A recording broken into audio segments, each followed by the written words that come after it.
Welcome to the Renegade Nutrition Podcast, where we discuss all things wellness. I'm Eleni Welch, nutritionist.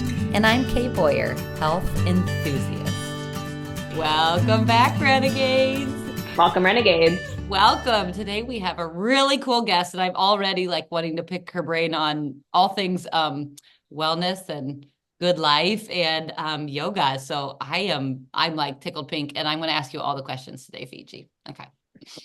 Yes, this is awesome. We're so excited. And if you are listening and noticing that the audio is different, or if you're one of the people that watches our video podcast, then you'll know Kay and I are not in the same room today. We are separated by a blizzard. Yep. But technology allowed us to to continue to hold this call. So for all the people who so wonderfully email me when the audio is bad, don't worry, it's a one-time thing. And thank you for your input. We know it. Thank you. We know it. Please, thank you. Well, welcome to the podcast, Fiji McAlpine. I am so excited to have you on. We are going to talk all things gut health, stress, mindfulness, yoga, and how it can help us, especially women, balance their hormones, keep their gut health in check. I am so excited to talk with you and to pick your expert, beautiful brain. So welcome to the podcast. Thank you so much for having me, and thank you for bearing the blizzard to make it happen. For sure. Well, let's just dive right in. Kay and I, we always say we're very story-oriented people, and we always like to know the story of the person who's talking with us and what brought them to the place that they are in their life today. So Fiji, would you mind sharing with us what brought you to the online yoga game? What made you decide to pursue that avenue? And what's a little bit about, tell us a little bit about your health journey, because I'm sure there is one. There's always a health journey that somebody who gets into health has had their own. So and why you chose about that wellness and yoga over other avenues. So yeah. Yes, exactly. Okay, lots of great questions. And I love the story because you're right. We all do have a story. So my story with yoga started in my early 20s, and I actually came to yoga because of a back injury.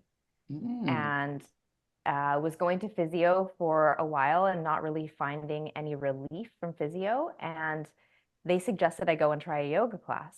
So I went to a yoga class, and it actually did help. And it was one of the first times where the pain went away for a little while. So I started going back frequently just to escape the pain.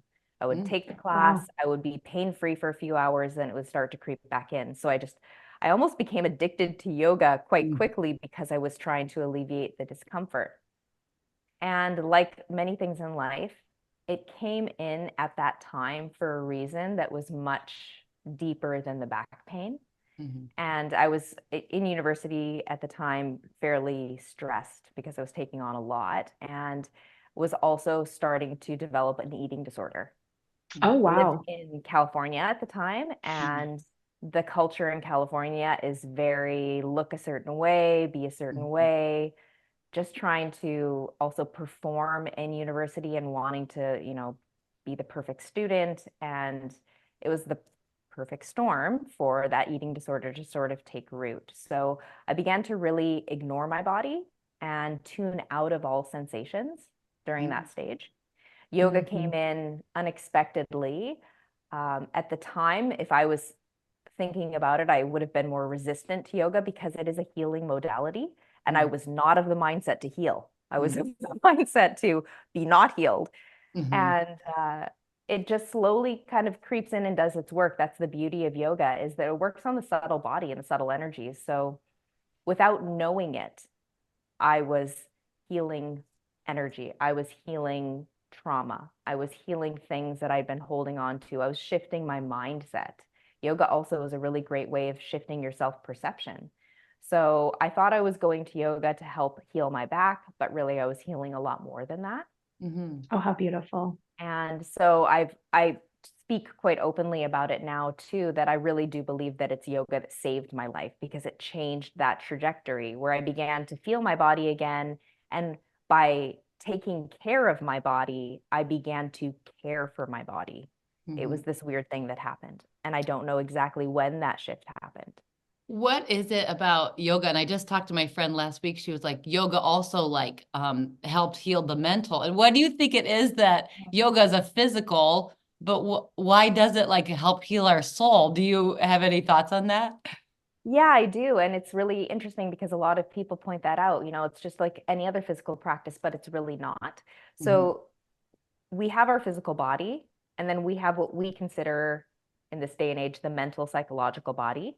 Mm-hmm. Where they overlap is the subtle body, so the pranic or the energy body. And this is, or the subconscious Yeah. is what you might know it more as. Yoga works at that level. It works on the Whoa. subconscious. And that's not just the physical movements, the asana poses that we're doing are working on the subconscious body or the subtle body energies, but it really has to do with the breathing. And what I love now is I've been studying yoga for 20 years. And so I've known this for 20 years. But now modern science is Yes. catching up to ageless wisdom. Yes. And lo and behold, breathing slowly through your nose actually can impact the way that you think. Yes. Wow. Yes. Yes. Yes. So, Yes. so Amen. that, yeah, so it's this whole thing of now the two terms that people finally understand are sympathetic and parasympathetic nervous system. Yes. Mm-hmm. And it's interesting, I was actually brought over to speak to a group of lawyers a month ago and do a little wellness moment for them. And my daughter asked, why are you going to Vancouver, Mom? I'm like, well, I'm speaking to some lawyers. She's like, are you going to teach them yoga? And I said, no, I'm going to teach them how to breathe. And she looked at me funny. She's like, lawyers don't know how to breathe? No, a lot of people don't know how to breathe. Yep. And so it's the slow and low breathing slips you from the sympathetic nervous system into the parasympathetic. Mm. So now when you're in the parasympathetic nervous system, all of your guards are down. You're in a place where your body can be calm and connected. And in that space, that's where healing can happen. Mm-hmm. Healing can't happen when we're gripping and when we're fortified. We're Mm-hmm. not open to it. We're in resistance. Healing happens when we are open, receptive, and ready. And it's so many people just want to get to that place of like, I want to be ready for healing. I want to be ready, but they don't know how to unclench. Mm-hmm. And so I think really it's the breathing that is the sneaky teacher in yoga that really changes and transforms everything, is that low and slow breathing. Once you really get that, and then you add the movements to it, now you're working at a very different level than an aerobics class or a HIIT class or anything else. It's that breath that really takes it down into the next level. My Wow, energy so healer cool. was always trying to teach me. She's like, "Kay, you're a human being or doing, but you need to become a human being." And we've said this before on the podcast, but what Yeah. I'm noticing with the modern world is very stressful for women and everyone. It's like I'm seeing this like revelation of everyone that like we have to learn how to be now. Like we're such a go, go, go like society that it's like, holy cow, like we just need to learn how to breathe slowly, just how to be in our body in the moment. It's just the weirdest mind trip that's like where society's coming to. Like we all just need to learn how to be. It's crazy. Yeah, the pendulum is swinging. I was just speaking about this yesterday of like, for so long it was about getting busier and doing more, and that Yep. that was so sought after and celebrated. And Mm-hmm. I feel like 2024 is where we're shifting and going, you know what? Simplicity sounds really good right now. Yep. Meditation, mindfulness, and being in nature, that sounds pretty good. It's we're seeking out those more simple experiences because Yep. we've gone too far Yep. over onto one side, and we're feeling the impact now.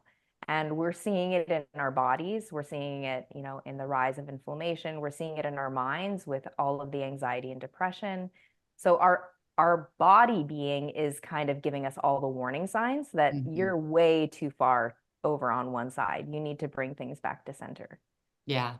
Wow. Incredible. That's so And that's true. really what we need right now. So that's incredible. So, okay, now I'm sorry, back to your journey. So then yoga and then, so then when did you decide like, I want to be the instructor and I want to really take this on, but, or just keep going on your story. Yeah, so that happened by accident, actually. I was going to university at the time to become an elementary school teacher. because I wanted to change the world and save the planet. And so I figured that if I taught kids to, respect nature, that would be how I could do that. And during going to this yoga class that I'd been going to for now over a year, one day the teacher didn't show up. Funny enough, there was a storm on the highway, and this was California though. It wasn't snow. It was something. Oh yeah, but if it rains there, people yes, are like in a it was a sig frenzy. alert. Yeah, the Yeah. I-5 was shut down, so Yeah.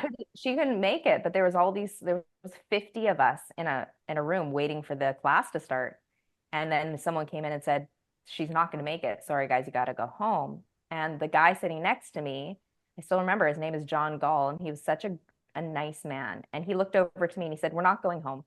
He said, "No one wants to go home. We want to do yoga. Fiji, you come to these classes all the time and you're studying to become a teacher. So I think this is good practice for you. Get up there and teach us." Yeah. Love you, John. And it was so in the moment that I didn't have the opportunity to get scared or second guess it. And I just was like, I felt like I didn't feel like I had a choice. It was like, "Oh, okay, John, yes." Yes, And John. my mat up. Yep. And I just went up to the front of the class, taught the class. Incredibly, it just flowed. I didn't even think about it. I just taught this class. It was amazing. I enjoyed it. At the end of the class, everyone applauded and said it was amazing. And they went to the front desk and they actually told the front desk that they should hire me as the teacher. That's amazing. Incredible. As this young it was whippersnapper, that's amazing. Yeah. And so it was really funny how it faded as well. The teacher who was on her way to teach the class who couldn't make it, she was actually signing a contract on buying a house in another town and then was on her way back. So she was leaving anyways. So it was this weird thing where they actually the next week approached me and gave me the class. And so this is way before, where people were getting certified as yoga teachers. This was,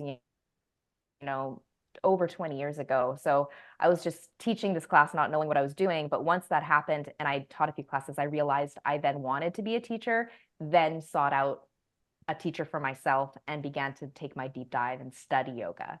So that's what opened up many, many hours of discovery. My mentor is who I met, Peter Sterios, and he's still continues to teach me to this day. He's based out of California as well. And I'm still learning and training, and I now have my 500-hour yoga teacher training certification, so I can teach other people also how to become yoga teachers at this point. And I've been teaching for 20 years.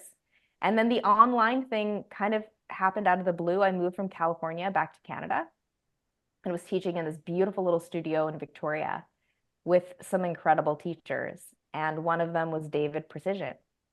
And David had this great idea. He wanted everyone in the world to do yoga. And he knew there were so many barriers that were preventing people from doing yoga. So he decided to create a website all by himself where he was going to provide free yoga classes to people around the world. Love it. Love the heart. The only person that was on the website in the beginning was him. So that was very limited. That's how it starts. That's how it starts. It is, right? And so he sent an email out to everyone at the yoga studio and said, who will come and film to be on my website? I can't pay you. I only have one camera, which I'm going to have to move several times around you to get all the angles. So filming one class will take about 4 hours of your time. Then you'll have to come and record the audio and do a voiceover for 4 more hours at another time. And then I'll edit it and then it'll go on the site. So the whole process would take like 4 months in the beginning to get one class up there. And everyone said no, except for me. And I was just like, yes, this is a great idea. So I like him and I, like the beginning was hilarious. Like we would set up and, on tops of mountains or beaches, and people would walk behind us, so we would have to stop. And it really was a funny journey, and we got better at it. And he got 2 cameras and then he got 3 cameras. So we didn't have to keep filming the same segment over and over. So we just evolved together. The classes began to accumulate. The website started getting a bit of traction. And then other teachers were like, oh, okay, this is maybe a cool idea. So then we got some of the other amazing Victoria teachers to jump on board. And now we have some really talented teachers on there that teach a variety of classes. So we've got from beginner all the way to advanced. We have hatha style, we have Ashtanga, Vinyasa, we've got Yoga Nidra, we have Yin yoga, restorative yoga, different types of stretching. So there's something for everybody on the site. It doesn't matter where you're starting from, you'll find something that you like and a teacher that resonates with you. So now it's something really exciting and big. Wow. That is That so sounds cool. so serendipitous, like all of it. Yeah. Well, and it's like Fiji, I have so many thoughts like hearing your story, but it's just so amazing. And I'm even like, it's funny as we're talking, I'm seeing these parallels between our lives. So I grew up in Santa Barbara, California, so I know the California thing, right? Mhm. And then I'm thinking about this moment that this, like, so I believe in God. I believe he orchestrates everything. So that's who I attribute those moments to, right? But whatever you attribute it to, there's just these moments in life where it's one simple thing and it changes the trajectory of your whole life if you allow it to. And I just was thinking about that as you were telling your story of this guy in your class. Yeah. Such a simple moment, just turning to you and being like, it's almost an encouragement, like, Fiji, you could do this, like you could do this, you teach the class. And I was thinking back to when I was in high school and I was about to graduate and I was planning to go into psychology. And I wanted to go into psychology because it was a soft science. And I loved science. I loved biology. I loved environmental science. I was like in all these like science clubs, but I didn't think of myself as smart. Oh God, I'm gonna like cry. How Yeah. interesting. You're like leading us through a healing journey right now. Yes, yes, I didn't yes. think I was smart. So I didn't want to, I wanted to go into biology and environmental science because much like you, Fiji, I wanted to save the world. I Yep. loved nature. I wanted to protect it. I wanted to save it. And so I wanted to do biology and environmental science, but I didn't think I was smart enough because when I looked at the classes my college required for that, there was biochemistry, there was calculus, there was organic chemistry, and I didn't think I was smart enough to take Which those classes is and nuts pass them. because like you're like the smartest person I know. You rattling off all these words. I'm like, oh crap. Yep. But keep going. Yeah. I've spent a lot of time learning, you know, but Good. it didn't come naturally to me. And so I was not going to go into something I was passionate about because I didn't think I was smart enough to pass all those classes. And I remember this kid in my class named Thomas McMahon, who I thought was like the smartest kid in our school. And he like just turned to, we were like sitting at lunch one time and somebody asked him, like, because he's the smartest kid we know. He's like, Thomas, who do you think is the smartest person in this school? And he said, Eleni. And I was like, what? What? Like, I'm like way worse than you in like math and science. He's like, no, but you're smart at like so many different things. He's like, I'm good at math. Like, this person's good at science, but you're good at all of them. Like, Mm. it was this moment of somebody just like you experienced, just this like encouragement. And I went home and I emailed the school and I said, I'm going to change my program. I'm going to enroll in biology and environmental science. Cause like for the first time in my life, somebody like made me feel like I was smart enough to do that. Gosh. Anyway, it's like, what an amazing thing that we have this opportunity all the time. And like, I feel like I want to say this for our listeners to like encourage people. And literally, Thomas McMahon and I have not talked since I graduated high school. I have not seen him since. He started me, that single comment started me on the entire trajectory that landed me where I am today. I would not be doing this podcast. I would not have gotten my master's degree in human nutrition. Like, I would not be doing anything at all. I probably wouldn't even, yeah, I don't even know if I'd still be in Iowa. Like everything I have and am today is because of that one single comment that that one person made. And your story of John in your class being like, you teach it and how it just set up this trajectory. Having somebody have confidence in you can literally be life changing. And so I feel like, gosh, not to take us in this total segue, but for our listeners, I'm just in this mode of hearing the story and thinking we have so much impact with our words. And when we choose to use our words to support and encourage somebody, we could literally be changing the world and not know it. Because look at you, Fiji, you're like out here with this whole like amazing like website and helping people heal through like physically, but also mentally, emotionally, energetically.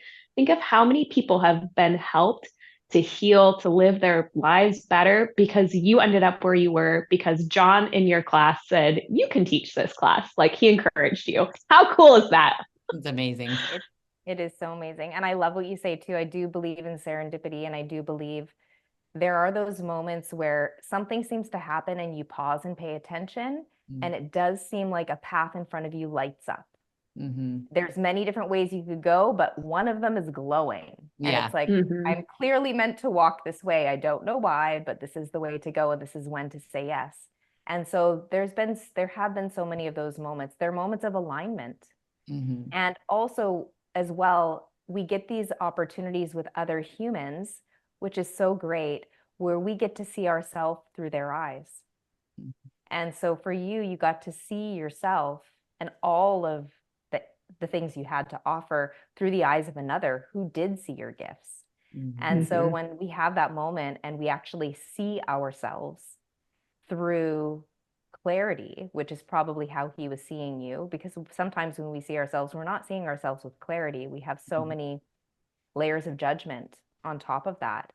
You actually got to see what you were capable of, and you were able to listen to what your inner calling actually was you knew you wanted to sign up for that program, but there was doubt that was in the way and that self-judgment. But the moment you saw yourself with clarity, you were able to walk towards what you really did want. And so I think there is something that's really beautiful about that. And that is what yoga has taught me, is to listen.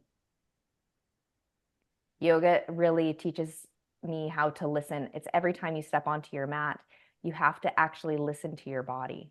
And the depth of your listening is actually what grows the most. The pose is not the point. And it's unfortunate that with, again, the way that social media and the way that things sell these days, that what people think of as yoga is, some beautiful woman doing some crazy contortion pose in a really amazing yoga outfit. Or very little yoga outfit. Yes. But that's not what it is. The pose is not the point.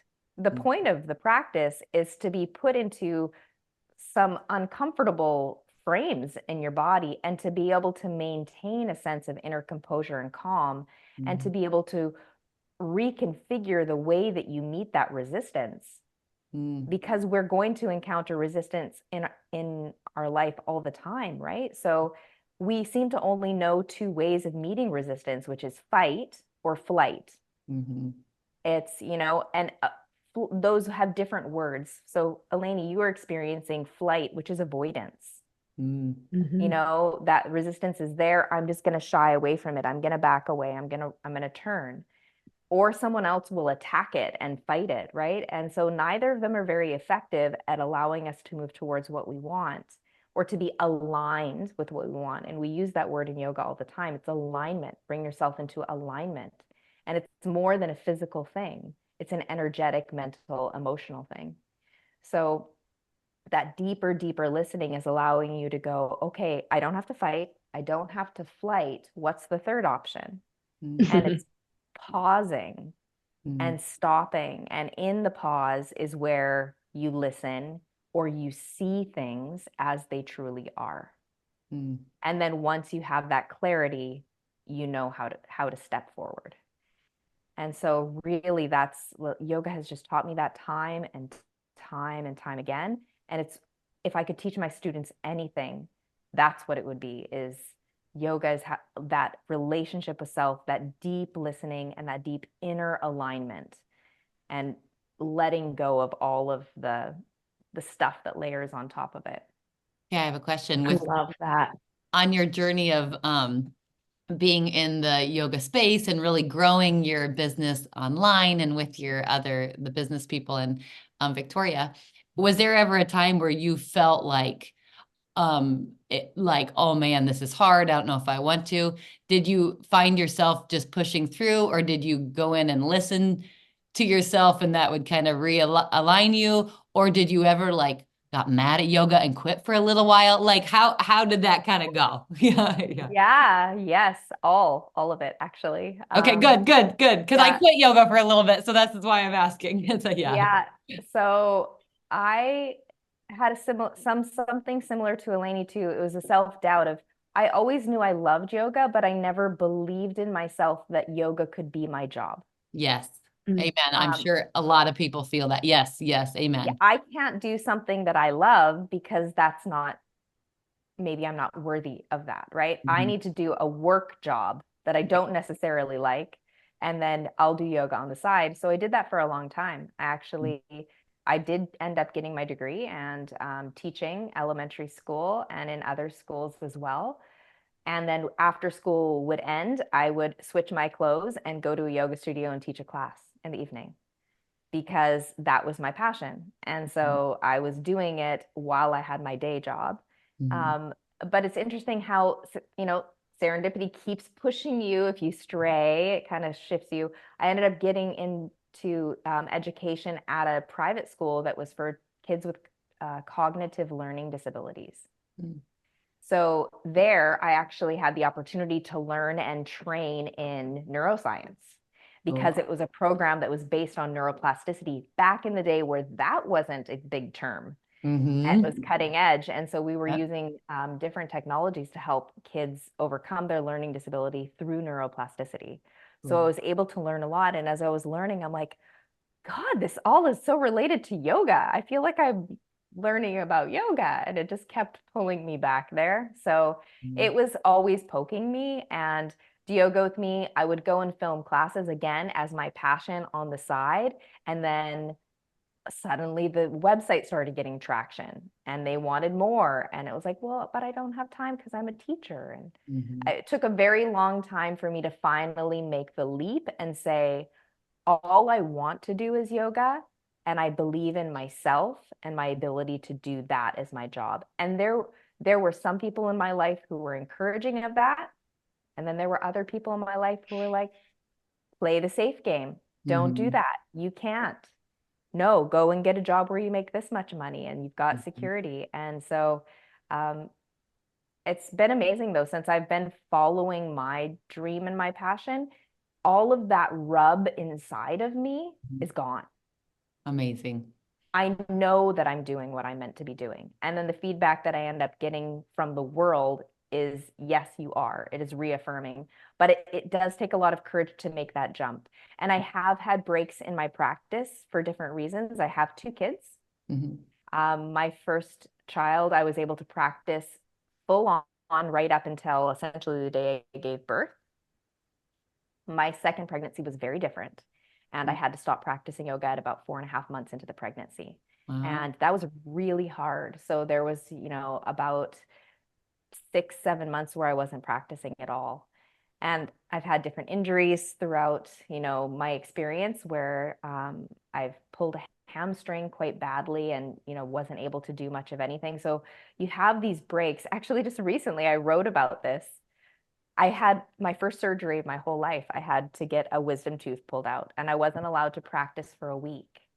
And during that week, I really noticed the difference in my mood, in my energy, Mhm. in the way that I was showing up, in my sleep, everything. It was so obvious how that impacts my way of being because it's now been so rooted. And so I actually spent some time writing about it and having so much empathy for everybody else who's not practicing yoga regularly because Yep. I'm like, wow, you guys are uncomfortable and you don't sleep well and your temper, your patience is really small. Like I found myself not being patient with my kids. Just so much. And I'm like, that's my baseline is way up here because of yoga. And now I go back to being a normal mortal. Uh-huh. And I realize It's what rough. it's It's like. rough. It's rough and having to do all the things. So yeah, I have had all of those ups and downs. And I think everyone who ends up working towards their passion has them. I don't think the Mhm. road is meant to be necessarily super easy, Mhm. but there is something inside of you that continues to pull you forward. And it's listening to those key moments and deciding that you want to eventually get there. I Yes, love and that. still working your butt off because like hearing you like all the avenues that you Yeah. do, you still like you give talks to lawyers and you do retreats and you still have classes and you're online. Like you have so many facets that you do. I'm like, oh, this girl works. Like you're working for it. So the dream is I flow, but am. it's also hard work. Yes, it is. And right now, yes, it's definitely all of those things. Mm. And it's part of it is my fault too, is that I get so excited about all the different avenues. And there's this idea of like, oh, you need to just sort of focus on one thing. And there's something to be said for that. But I love the retreat experience. Like I just absolutely love it. And being able to be with people in that way where they're able to unplug and really have the time to take a dive inward. And I love the teacher training, which is kind of the opposite of that. It's like being in school and heavy learning and building new skills and just, the regular studio classes because there's a sense of community. I've got people who've been practicing with me in person for years and now I know them and they're dear friends. And I get to watch yoga change their life, which is really cool. When you get someone who starts your practice and then you get to watch them over 5 years and see how their life changes because of their practice. So there's a lot going on. Yeah. And I the love other that. the other part too is like I'm modeling something for my kids that's unique.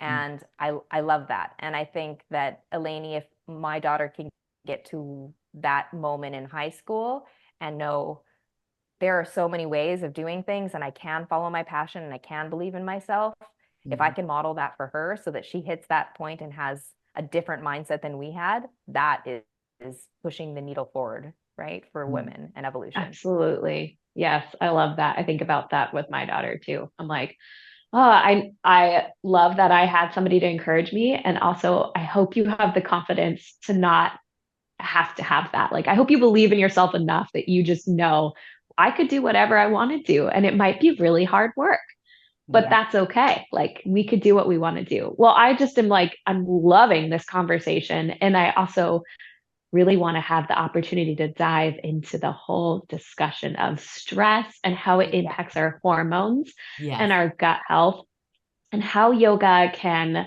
help with that. So if you're feeling ready for that transition, like let's talk a little bit about stress, Fiji. What does stress do to our body? How do we encounter stress, first of all, in our day to day life? And maybe some of those stresses, like what does it look like? Because I think stress can be sneaky. So, what does stress look like? And then how does it impact our bodies? That's a really great transition. And actually, it ties into right where I left off because I'm thinking about a few key students in mind right now who I've seen a transformation in. And I would say that they entered into the yoga space very stressed for a variety of reasons. And being able to watch them unravel that stress, that holding, gripping, bracing personality, and transform into someone different has been nothing less than miraculous. And people actually come up to these individuals and say, you're like a different person, and in a good way. So that's what I want to start with, saying this is possible. This shift is possible, and it's very tangible. It, like everything good, it does, of course, take some dedication and time, but it's very possible. So stress, I think most people now know that feeling. The minute you hear the word, you associate it somewhere in your body. And where you feel stress when you think about it is quite telling. That's important information. Our body holds a wisdom that our mind can't quite fathom yet, and we're just catching up to. Science is just giving words to truth that exists, regardless of whether or not we know it. It exists. If we know about the gut microbiome or not, it's there.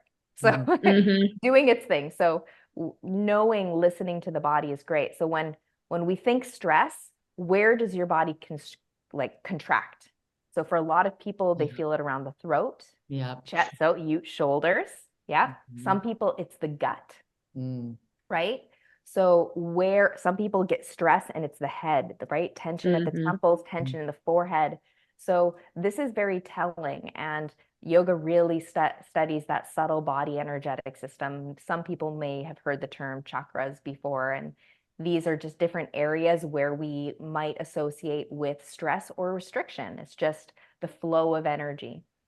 So everyone has that area where they're listening to stress in their body. And that's really great, especially if you are going to be using a healing modality like yoga, to be informed as to which part of your body is going to help you alleviate stress. So for Eleni, we would be doing lots of shoulder opening, lots of chest softening, maybe some back bending to really help with that, right? That area of the shoulders to release there. So That stress, sounds amazing. yeah, and it comes at us from so many different ways. It's very hard to not be stressed in the modern world. I loved, Kay, you were sharing that there's Amish where you are. And it's funny, I actually fantasize sometimes about joining an Amish community because I just seek out that simplicity so much. It would just sound like a vacation from the go that we're under. Yes. Yes, So no, I completely wanted to join, but I actually went to an event, but then the guy was kind of bossing the woman around. So I was like, okay, never mind. yeah. We need to create our own community where, yes, women are leading the way. Yep, that's right. Yeah. But so the simplicity is what we need. And this is really the key to stress, is that our body has been designed over millions of years. And all of the current things that are happening to us that are causing stress have only actually been happening in really the last 100 years that are causing a lot of the anxiety and the stress. So our body is not designed to be meeting this modern world and is reacting to it in a way that it was designed for a long time ago. So the point I made to the lawyers actually to explain this was, your body doesn't know the difference between you getting chased down a trail by a bear or being chased throughout your day by a trail of emails, right? Both are perceived threats. Both of these things are causing some type of distress. When you get the distress signal in your body that something is wrong, you go into the sympathetic nervous system, which is our fight or flight. And so now that is elevating our heart rate, we're constricting our blood vessels, we're increasing our blood pressure, we're actually narrowing the focus of our eyes, which makes us not be able to see the big picture and only hyper focus on the problem itself. So we're getting put into this contraction-like state continually for no good reason. We should be put in that state of contraction when there's a bear. Yes. Right. We want to see the bear, we want to hype up and we want to run. But if we're getting put into that all the time because we're 5 minutes late for karate, dropping off the kid, or we forgot to send that email, or we messed up on that Zoom call and couldn't make it work, all of these little things, or this thing keeps telling us something, there's no break from the stress. So we're never getting fully out of that sympathetic nervous system and into the parasympathetic nervous system. And in the parasympathetic nervous system, we're able to soften, relax, restore, and heal. But the other thing that we're doing in that parasympathetic nervous system is digesting. And that's the other issue that's happening. And that's the other stress on our body, is our body is being confronted by all of these external pings, so to speak, or things we have to do, but it's also being hit like a pellet gun with toxins and inflammatory things. So the air we're breathing, it's not really necessarily always clean. And as even when we're indoors, we think, oh, okay, we're safe in here from pollutants, but indoor air actually is not clean either. And the things we're putting on our body, all of the chemicals, the body wasn't designed for these chemicals. The things we're putting into our body that we're eating, the highly processed foods, the body doesn't know how to deal with that. So all of these are also putting us into the stress response. And we can rest and digest in the parasympathetic. So if we're never in that parasympathetic because we're bombarded, then our body isn't truly absorbing anything it should be absorbing, any of those key nutrients, because it's constantly fighting everything that's coming at it that the body doesn't want. So we have this ongoing battle right now with an invisible enemy, which is stress. And that's why we're seeing so many people degrade. And it's happening rapidly, and it's happening all around us. Physically, in America especially, we're seeing the physical degradation of the human body in such a pronounced way compared to a lot of other countries. And the same thing with mental health. And that's actually happening up here in Canada as well. Like anxiety and depression are just skyrocketing. And so much of it is because we are in a battle, and we're in a battle with something that is in some ways not real, only perceived. So part of what yoga teaches and mindfulness practice teaches is we need to find tools where everything changes and nothing changes at the same time. So I can't switch the fact that my kids go to schools in 2 different towns and have extracurricular activities in 2 different towns. And I have 4 Zoom meetings today and 1 yoga class to teach, or all of these different things. If that can't change, something else has to change, which is my relationship to it. Yes. Yeah. So it's how can we shift that so that it's not triggering me into fight or flight, sympathetic. And so this is what mindfulness does. It's a way of shifting perception. And this is what yoga does, and giving us tools like pranayama, breath work, which actually are ways to trick the body into the parasympathetic. In 60 seconds, I can shift somebody from their sympathetic nervous system into the parasympathetic, just with breath. Something everyone can do. It's absolutely free and it's not complicated. By slowing your breath down and moving into the lower lobes of your lungs, your body goes, oh, guess what? She's breathing into the lower lobe of the lung, which means she's not running and there's no perceived threat around us, because we can only breathe low and slow when we're in an environment that's safe. Could you lead us in a quick breathing little exercise? Yes. Yeah. So there's a really easy one to do this, and I do it for myself as well, especially because even me as a yogi who's very aware of this, I'll be driving and we're going to be late, and that starts coming up and I feel it here, the fire in my chest, right? Same. Yep.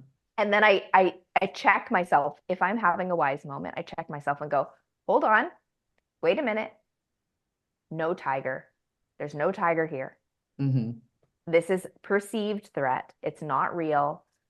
Don't be the rushed woman, because the rushed woman is killing women. That it's that feeling of grip that's actually really having a lot of impact on women. You can be a rushed woman, but don't feel like one. So let's shift out of that feeling. So what I would do is soften my shoulders and then just do 3 rounds of a breathing technique called Viloma Pranayama. So I'll lead you through it right now. Just put your hands in your lap. What this breathing technique is it's an interrupted inhale and then a full exhale. So it's a way of getting us to move our breath all the way down into the lower lobes, which is what we want. So it's really easy to follow, and I will lead you right through it. So wherever you are on your breathing cycle right now, just start to exhale. Then inhale through your nose, pause, inhale a little bit more, pause, inhale to the top of your lungs, hold, and exhale, let it all go. Do that again. Inhale, pause, inhale, pause, inhale to the top, hold, exhale, release. One last round. Inhale, pause, another sip, pause, inhale to the top, hold, exhale, let it all go. And just observe your breath for about 3 cycles of breath, breathing normally. Notice the texture of your breath, even the temperature of your breath as it moves in and out through your nose.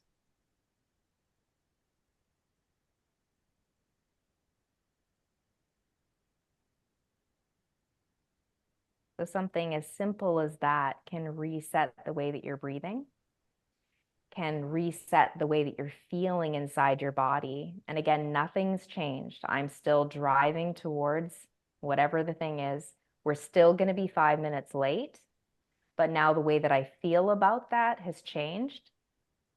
and my body is not wearing the brunt of the stress impact.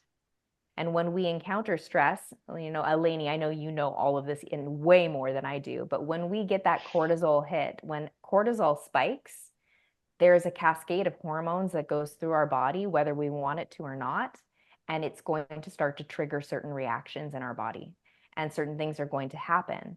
And in small doses, our body is very equipped to deal with those spikes in cortisol.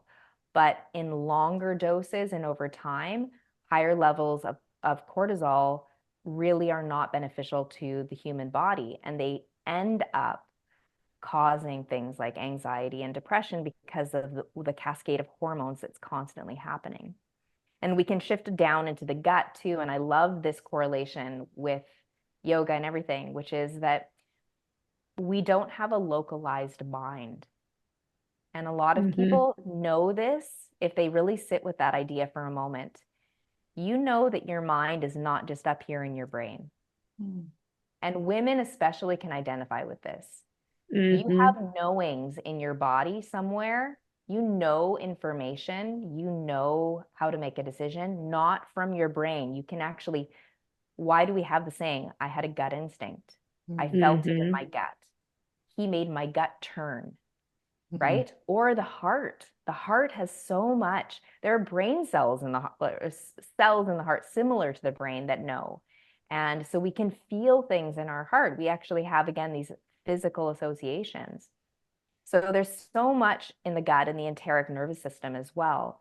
And there's a lot of, again, science coming out about the vagus nerve, and that how the vagus nerve is the connecting point between the gut and the brain. And yoga for thousands of years has been working on toning the vagus nerve. That's what yoga does. It helps to create vagal tone. And so our ability to have a healthy connection between the gut brain and the brain in our head is very dependent on that nerve. So everything that we're doing that's allowing stress to permeate us regularly is disrupting that communication. And so yoga is an opportunity to help restore the communication between the gut and the mind, and to restore our own sense of inner intuition on how to navigate things, which helps us feel less stressed when our actions are in alignment with the way that we're actually feeling inside. So I do try to bring a lot of awareness as well about the gut and about hormone function to a lot of my clients and people that I'm working with, because everyone likes to put things into a box. Well, I want to fix my stress. Well, we can't just fix that if we don't also talk about all these other things. Or I just want to work on, this one area, my sleep. Well, that's also going to be related to cortisol, because we can't have healthy melatonin uptake if we're having dysregulation in cortisol and dopamine uptake and serotonin uptake. If you're not uptaking those chemicals from your gut, and everyone thinks those come from your brain, your happiness hormones don't come from your brain, they come from your belly. And if our belly isn't healthy, then you're not having those happiness hormones. And if those aren't happening, melatonin doesn't get produced later on, and then you can't sleep. And then if we all know, if you can't sleep, nothing's working. That's insanity. Everything is harder if you're not sleeping. And so everything is interconnected and interrelated. And that's what yoga teaches, is unity. Everything is related to everything else. So to work on one thing, we have to work on the whole thing. In yoga and Ayurveda, which is the sister science to yoga, it looks at the human being as multi-layered. So Anamaya Kosha is the physical sheath of the body. We look at how to heal the tissues. Pranamaya Kosha is the energy of the body. We've got all Manomaya Kosha, the thoughts and emotions.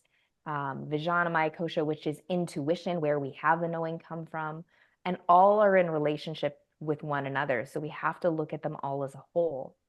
So it's why I bring in nutrition when I'm also teaching about yoga, which is what we're bringing into our body. Our body is made of what we eat. My finger, is the mango I ate yesterday, so that's what we're made of, is the food that we put into our body. And then our ability to take that food in is how our body is working. So we're looking at how to enhance the workings. So any way we can look at shifting out of our habituation to the stress pattern is going to help your nutrition. It's going to help your sleep. It's going to help your mood, which is amazing. It's going to help your skin. It's going to help your digestion. It's going to help your metabolism. It helps the way that you feel in your body. It's all related and nothing is separate. Mhm. Amazing. I love it. Yeah. First of all, that breathing practice was like, oh, it was so restorative. I still feel good from it right now. Yeah. Yes, I still feel good. My daughter's 7 months old and she's in the middle of a sleep regression and we haven't slept in like 3 weeks. And so I feel you so deeply on that level of like nothing works right when you're not getting sleep. And even just that moment of breathing resets so many things for me because it's hard. I always tell my clients when I work with them, it's hard to know that you're not feeling well when you never feel well, because that just becomes your baseline. So, what allows you to know when you're not feeling well is to start feeling well. Otherwise, it's always just the same. So, it was amazing how much I didn't realize I was like, my shoulders were so tensed. I always hold a lot of stress in my neck. So, I get headaches if I'm stressed, like immediately.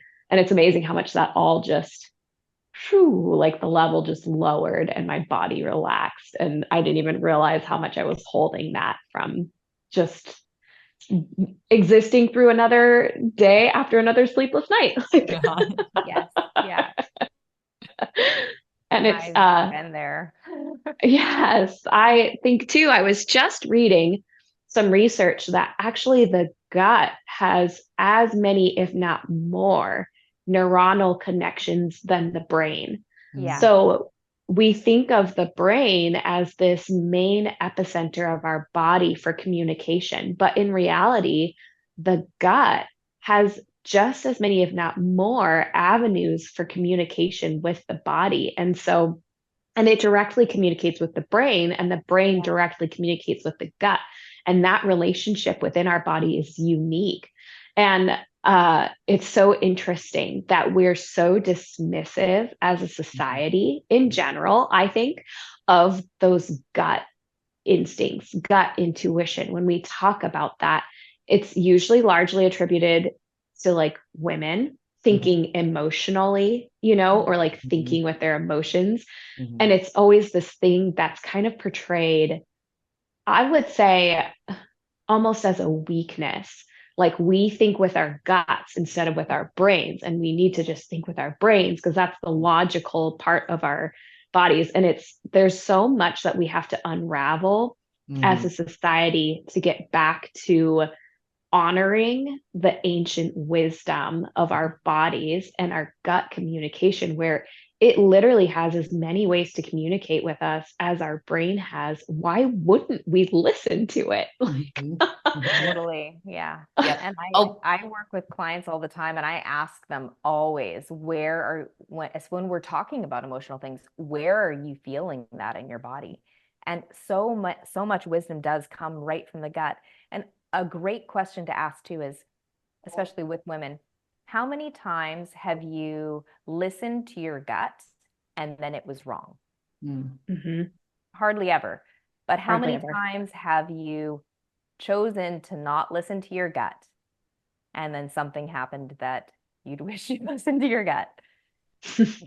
That happens all the time, right? Because we are going, oh, no, I'm not going to listen to you. I'm going to listen to what I've been taught, which is that analytical, logical side, which logic serves us quite well. But there is a fusion. Again, everything's interconnected. We need to fuse logic with gut instinct and that deeper listening and honor that. I love that word.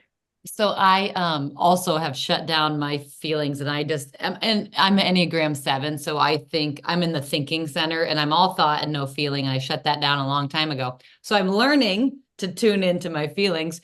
But I heard someone say this, does this feel like it's right that when you're feeling, if the answer is a kind of a no, it's going to feel heavier and darker, where and constricting. And if the answer is good for you, you're going to feel lighter and flower and brighter. So I literally have not tapped into that concept in like 35 years. So now I try to be like, I'm like, am I light and airy or am I constricted? I have to like really think about it because I'm just not accustomed to that at all. Yeah. So I do need to work on that. And then the other thing, I wonder if this plays a part.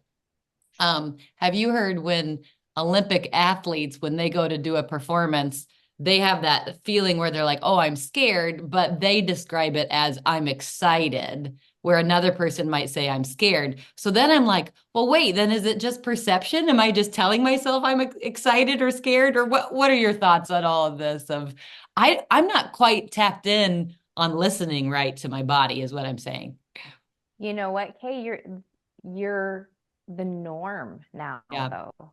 That Yeah. is, we've been taught to not listen. Yeah. And so it's like everything else. If you were, if I give you a bike and say, start riding the bike, you're fully capable of riding a bike, but you don't know how because you Mhm. haven't learned and you haven't practiced it. So it doesn't mean that in 2 days you won't be a master at riding a bike if you Mhm. put some good effort into it. It's really just that we're out of practice and we've been discouraged. And Mhm. I like what you described there, though, of when you do invite yourself to do it and you're asking that deep Mhm. question, what you're doing is you're pausing and you're trying to become aware of what's happening in the present moment. And that's mindfulness. Mm. Mindfulness is pausing in the moment and saying, what is truly happening inside of me Mm. instead of an expectation of what you think is happening inside of you. And the thing that I speak about in my classes all the time is when you go at it with expectation, expectation comes with limitation. Mm. Expectation and limitation go hand in hand because you're deciding the way that something is and you're not being open to the unknown of Mhm. what could be. So you want to go in with curiosity and openness and look for sensation Mm. instead of expectation or limitation. What is the sensation? Go, don't even ask the word, am I contracting or am I expanding? Because that's Mhm. limited to only Ah, two things. yeah. Go in with, what am I feeling right now? Yeah. And where am I feeling it? In order to feel, you have to get still. You have to go inward and Yeah. take a moment and explore and just with curiosity. I'm feeling up. You and I both had that moment where we felt the Mhm. fire here when we were Yep. talking about that. Yep. I'm feeling fire at my chest, Mhm. or I'm feeling heavy in my belly. Mm. So where is it? And you'll get better at it, just like riding the bike. Just take the moment, do the practice, check in, and be curious and open and sort of see what's going on. But Mm. I do think that there is something to energy. Energy is directional. So when energy is contracting and getting smaller and tighter, or is energy moving outward and becoming more expansive, that is very telling for me. So if Mm. something is becoming finite, that's kind of rigid and stuck. Whereas if something is expanding, there's possibilities that maybe even I can't imagine yet. And that's usually where I want to go, is knowing the unknown. And then that idea too Yeah. of, courage. I think that's maybe the word, that line between being scared and excited. Yeah. I think that's what courage is. Courage has its own sensation. So courage is a mixture of both things. When you're being courageous, Ah, you're a little bit scared because there's something you're doing that requires a bit of bravery, yes. but you're choosing to do it anyways, which means you're also a little Mhm. bit excited about it. So I would say that Brilliant. that's that line of like, Yeah. scared is I want to run away from it and I'm going Yeah. to, and excited is I fully want to run towards it and I'm not worried about anything. Courage is somewhere for me in the middle where it's like, That I'm feeling, choice. Yeah. yes, I'm feeling both things right now, but I'm Yeah. choosing to step forward feeling both things. That was so helpful. Thank you. Like, thank you. I lose sleep over these kind of questions. So thank you. That cleared it up a lot. Thank you. Oh my. Yeah, I think that's so wise. I think that's so true because I always like to remind myself that being brave does not mean being unafraid. Being Yeah, brave is choosing to move towards the thing yeah, even though it scares you. Yeah. yeah, And I think we confuse that as a society so often anyway of like oh, I'm not brave because I'm afraid of doing all these things. Well, that's not, nobody is unafraid of everything unless something in their brain is not working. Everybody has fears. It's when you choose to go towards it. And I love how you described that courage, because there is an element of excitement that you have when you are deliberately choosing to go into the fear instead of like running away from it. I love that because you are a little bit excited. I've heard that, Kay, what you talked about, I've heard that on various like self-betterment Mhm. podcasts and books where they're saying, instead of saying I'm scared, say I'm excited. And I always feel like for me, that's never really felt real because I'm like, Yeah. but I'm not excited.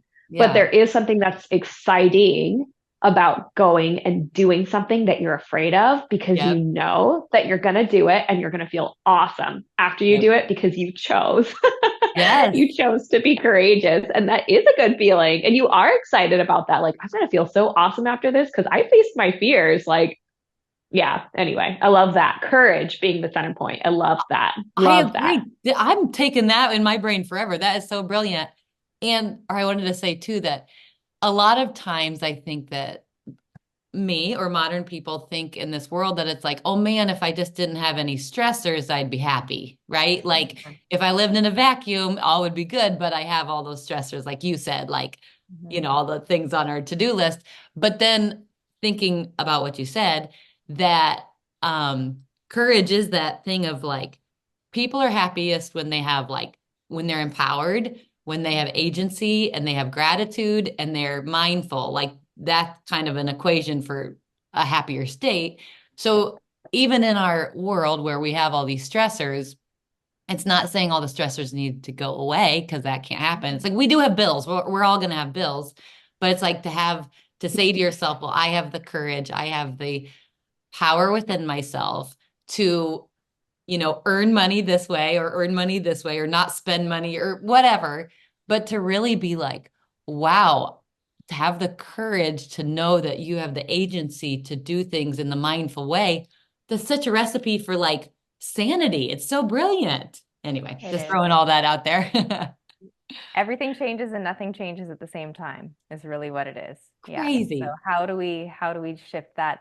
And when you were just describing for a moment there too, Eleni, like that idea of going towards something and how much better you're going to feel after you do, that's what happens every time I step onto my mat. That's what yoga is to me. It's I'm choosing to go into this practice and do things that I think are impossible, and then somehow they become possible and are a Hmm. little bit uncomfortable and sort of scary, or I'm not sure if I'm going to be able to do it, or if I'm strong enough to do it, or if I'm flexible enough to do it, but I'm just going to go and sort of see what happens.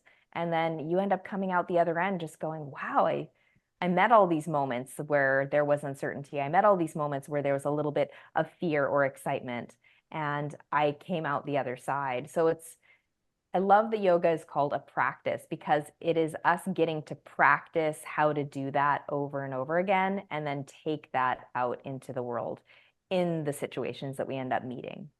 And how can I keep my cool while X, Y, and Z are still happening? I So love that. I love So for our listeners who are like listening at all to this podcast and probably feeling like I am right now, which is like, I want to start this today. Mhm. What is the best starting point for somebody with zero yoga experience? They've never done a minute of yoga in their life. Where can that person, or like mindfulness, practicing Yeah. any of those, meditation, mindfulness, yoga, somebody who has zero experience with that, what can they do today to begin that journey? So the best thing that I would encourage anyone who's in that boat to do is come onto our website. Everyone who is listening is going to get access to all that we have to offer. We do have a lot of content that's free, but like the best of the best stuff is under our premium subscription. And we're giving you 3 months free on diogowithme.com to experience all of our programs, all of our classes. And what I would do is I would sign up and go onto the practice site and choose a challenge. So we've curated, I think, almost 30 challenges now under different topics. And so there are beginners challenges. We've got lots of them, like 5, 6. Some of them are 7 days long. Some of them are 14 days. Some are 30 days. And there are a variety of classes at the beginner level that are going to help you create the foundation. And it takes all the guesswork out. It's not you going, well, which teacher should I choose or which class should I choose? We do it for you. We say, here's your package. And every day it tells you what class to do. And we also have that for things like meditation or, learning the different breathing techniques. So there's these little packages for you that just help take all the guesswork out. If you really don't know where to start, that's what I would definitely go to. We also have intermediate challenges, which my classes are in those ones. So once you feel like you've got a foundation in yoga and you're feeling a little more confident, you want to add that extra challenge, you go into the intermediate ones, and we've got lots of intermediate challenges. We also have a really great program on there that David leads that's called Yoga for Anxiety. And it's an amazing 30-day program that helps anyone who's dealing with stress. And it's lots of these little micro practices that will help you just kind of take a little bit of air out of that overly taut balloon. Just kind of deflate things a little bit to make you feel a little bit more calm. If anyone's struggling with sleep, we have some amazing, they're called yoga nidra. So they're little meditations that help you to sleep. And Jennifer Piercy is one that is on there, and her yoga nidra has become world famous, actually.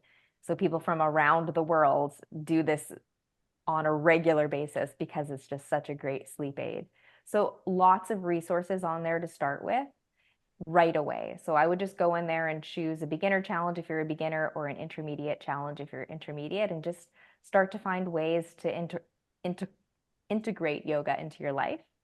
The other thing that I think is really cool about our site is the idea of reality. So I have 2 kids, and I know at different points in my life, doing a full 60-minute yoga practice was not very realistic. So we have classes all the way from like a 5-minute shuffle to just reshake off your energy. So 5 minutes to 10 minutes to 20 minutes to 30 minutes to 60 minutes to 90 minutes. We've got classes in all of those zones, and you can filter by time. So if time is a challenge for you and you're trying to find some new way to get this into your life, just go on there and dabble with doing the shorter practices in the beginning. And that's doyogawithme.com. Yes. And in the show notes under this, I will put the coupon code for everyone to get their free 3-month subscription using the code. And you'll just be able to pop it in at checkout and start your yoga journey. Amazing. That sounds so cool. The anxiety one, I'm like, I have so many people I can send that one to, the 30-day anxiety, yes. Forward to all. That's amazing. And you also do retreats. Is that open to the public, or how's that? Yeah, it is. They're all posted on doyogawithme.com. We have a little retreat section. I actually get to leave in a little less than a month and go to Mexico and teach 2 back-to-back retreats. So this year I'm down there for 2 full weeks, which is amazing. Oh, and that's amazing. It's a place that we've been going for about 5 or 6 years now, leading retreats, and we have a really great relationship. We're very conscious with the types of retreat centers we choose. And this one in particular is in a small town and was built by a naturopathic doctor, and it just got bigger and bigger over the years. And she built a Waldorf school in the town itself. She employs people from the town. She's a giant organic farm that's run by people in the town. It's such a beautiful place to go and be in support and to be part of. So yeah, get to go there. Sounds amazing. And Magic. Up here in Colombia, we've got another retreat center that we use. So yeah, if you want to go and do yoga around the world, you can check out our retreat section. Life is good. That sounds amazing. Thank you so much for your story today. And you are truly living your life dharma. And I literally see light radiating off of you. This is really cool that you found your path, your lit path, and that you walked down it and kept going. That's awesome. So tell us, I know we want to respect your time too, and I could sit here and talk with you for probably another 4 hours, but maybe for our listeners, if they're if let's say they would choose to begin this practice today, Mm-hmm. what are a few things that they might, I won't say expect to feel, but what are a few things that they might see change in their life, in their well-being? What are some of those things that we could look forward to? Yeah, so I think what it comes down to is again this idea that everything is interconnected. So if you change one thing, you're changing everything. So when we release tension, when you do a practice that's going to release tension in your body, you're going to feel the release of tension in all aspects of your life. So that's what people really begin to experience through yoga is yoga does the work. It doesn't matter why you're coming to the mat. If you're coming because like me, I had back pain, or if you're coming because, your friend told you to come, or your doctor said you need to go, or you want to, look really good in your yoga pants, whatever it is, the reason that you came to the mat, you'll get all those things, but you're going to get a lot more because again, we're working on the subconscious and the subtle body. So you're going to start to feel ease in your body. And when we feel more ease in our body, we're more spacious in our energy and in our mind. Your perception begins to shift. And that's that slow turn that happens. The way you see the world and yourself in the world begins to change because you go onto the mat one day and that pose over there is impossible. I'm never going to be able to do that. And then 2 weeks later, you're doing it. So now you've just told your subconscious something that was impossible for me is now possible for me. So it changes the way that you see things. There are no more rigid boundaries around that. Nothing is then fixed. So that's really what I see as people loosening up in all ways possible. Their body loosens up a little bit, their mind loosens up a little bit, their hearts loosen up a little bit.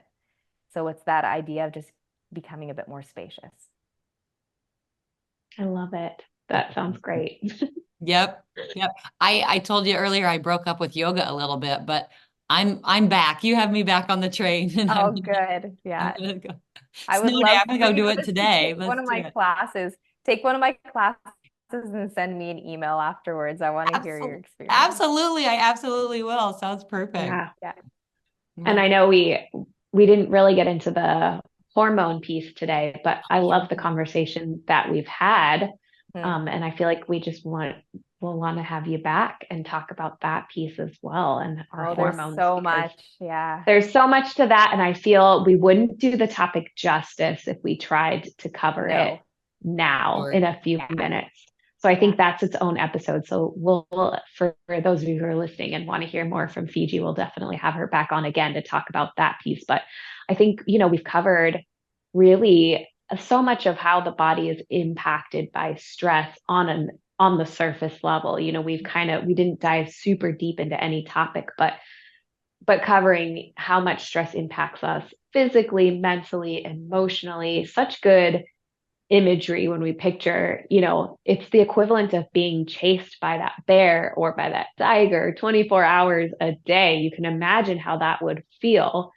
And we really are feeling that way all the time. We've just gotten so accustomed to it, we don't realize it anymore. So I love the idea of being very intentional about setting time aside every day to move again, out of that stress ball state. Because, like we said, you don't know that you're feeling poorly until you start to feel better. And I think that will bring so much consciousness to it of like taking this 20 minutes or 30 minutes or whatever and really focusing on releasing that tension, because then that will enable you throughout the day to be more aware of when you're holding that tension, of when it's building up. And then you can make conscious decisions at that point to do a couple deep breaths, some of that interrupted breathing, let it go. But I think we are so unaware that we're even feeling that we don't have the opportunity to make those conscious decisions throughout our day. So I think this is such a great starting point for so many of our listeners just to begin this mindfulness practice today in a really simple way. Mm-hmm. I hope so. Amazing. I know so. Yeah. Yep. Great. And I'm gonna Yeah. go like do my breathing like all day. I'm just gonna be doing the I'm Yeah. gonna teach it to my kids. We got a whole thing going here now. Yeah. I love it. I love it.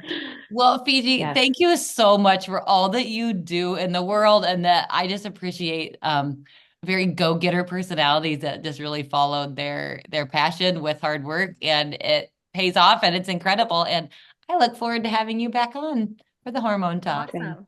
Thank you. Look forward to it as well. All right. Awesome. Well, thank you, Fiji. Yep. Thanks for our interview today, Fiji, and to our listeners, go be renegades. Go be renegades. Thank you for listening to the Renegade Nutrition Podcast. Please keep in mind that this podcast is an educational service that provides general health information.